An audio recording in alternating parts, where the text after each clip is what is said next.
प्राचीन समय के सहवास के 9 महत्वपूर्ण नियम।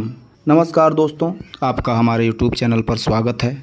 अगर आप जीवन में बेहतर रिश्ते और सुखद अनुभव चाहते हैं तो यह वीडियो आपके लिए बेहद महत्वपूर्ण है। इस वीडियो में हम आपको प्राचीन समय के उन 9 नियमों के बारे में बताएंगे जिनका पालन करने से आपका जीवन अधिक सुखी और समृद्ध हो सकता है। इन नियमों का पालन न केवल आपके रिश्तों को मजबूत बनाएगा बल्कि आपको मानसिक और शारीरिक स्वास्थ्य भी प्रदान करेगा। वीडियो को अंत तक देखें और अगर आपको यह जानकारी उपयोगी लगे तो चैनल को सब्सक्राइब करें, वीडियो को लाइक करें और अपने दोस्तों के साथ शेयर करें। पहला, अपान वायु का महत्व। प्राचीन शास्त्रों के अनुसार मानव शरीर में 5 प्रकार की वायु होती है: व्यान, समान, अपान, उदान और प्राण। इन वायुओं में से अमान वायु का विशेष महत्व है क्योंकि यह मल, मूत्र, शुक्र, गर्भ और आवर्त को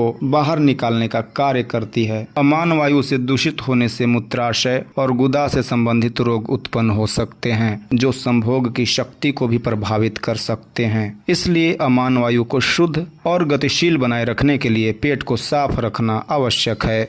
नियमित और निश्चित समय पर शौचालय जाना स्वस्थ जीवन के लिए बेहद ज़रूरी है।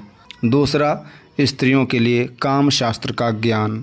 काम सूत्र के रचयिता ऋषि वात्स्यायन के अनुसार स्त्रियों को काम शास्त्र का ज्ञान होना आवश्यक है। इस ज्ञान का महत्व पुरुषों से अधिक स्त्रियों के लिए है क्योंकि यह दाम्पत्य जीवन में स्थिरता और मधुरता लाने में सहायक होता है। स्त्रियों को विवाह से पहले पिता के घर में और विवाह के पश्चात पति की अनुमति से इस शिक्षा को अवश्य ग्रहण करना चाहिए। ऐसा करने से पति पत्नी के बीच संबंध मजबूत बनते हैं और वे एक दूसरे के प्रति प्रेम और सम्मान बनाए रख सकते हैं। तीसरा, शारीरिक संबंधों के लिए वर्जित समय।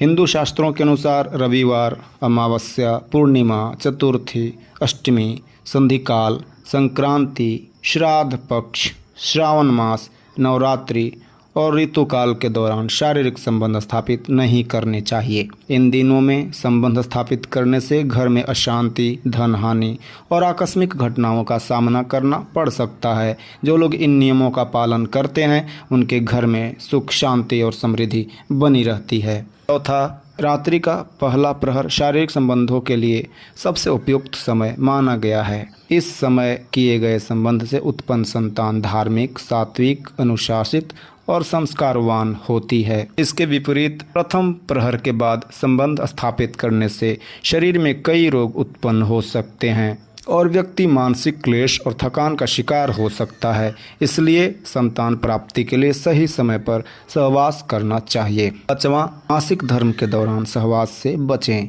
हिंदू प्राचीन ग्रंथ आयुर्वेद के अनुसार पुरुष को स्त्री के मासिक धर्म के दौरान या किसी रोग संक्रमण के समय सहवास से बचना चाहिए। ऐसा करने से संक्रमण या जीवाणुओं से बचाव होता है। मासिक धर्म के समय शारीरिक संबंध स्थापित करना न केवल स्त्री के स्वास्थ्य के लिए हानिकारक होता है बल्कि इससे उत्पन्न संतान के स्वास्थ्य पर भी नकारात्मक प्रभाव पड़ सकता है। पवित्र स्थलों पर पवित्र स्थलों पर सहवास न करें। हिंदू धर्मशास्त्रों में पवित्र स्थानों पर सहवास करने से मना किया गया है, जैसे वृक्षों के नीचे, सार्वजनिक स्थानों, चौराहों, उद्यानों, शमशान घाट, वध स्थल, औषधालय, मंदिर, गुरु या अध्यापक के निवास स्थान में सहवास नहीं करना चाहिए। इन स्थानों पर ईश्वर का वास माना जाता है और यहाँ सहवास करने से नकारात्मक परिणाम हो सकते हैं। सातवां, गर्भकाल के दौरान सहवास करने से बचना चाहिए क्योंकि इससे भावी संतान के अपंग या रोगी होने का खतरा बना रहता है।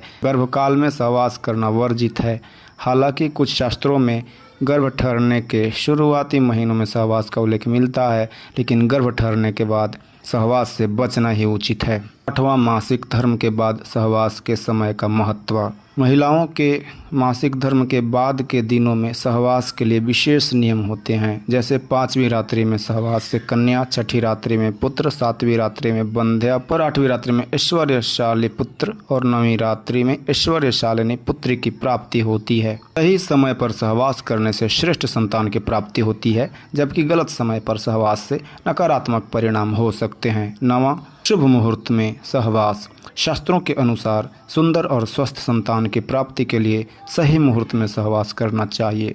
गर्भाधान के समय गोचर में पति पत्नी के केंद्र और त्रिकोण में शुभ ग्रह हों और मासिक धर्म के समरात्रि हो, तभी योग्य पुत्र की प्राप्ति होती है। इस समय पुरुष का दायां और स्त्री का बायां स्वर ही चलना चाहिए। इस प्रकार के नियमों का पालन करने से सुखद और समृद्ध जीवन की संभावना बढ़ सकती है। इन 9 नियमों का पालन करके आप न केवल एक स्वस्थ और सुखद जीवन व्यतीत कर सकते हैं, बल्कि अपने रिश्तों में भी मधुरता और स्थिरता बनी रहती है। इन प्राचीन नियमों का पालन न केवल आपके परिवार के लिए बल्कि आपके मानसिक और शारीरिक स्वास्थ्य के लिए भी आवश्यक है। अगर आपको यह वीडियो पसंद आया हो तो इसे लाइक करें, अपने दोस्तों के साथ शेयर करें और चैनल को सब्सक्राइब करना ना भूलें। धन्यवाद।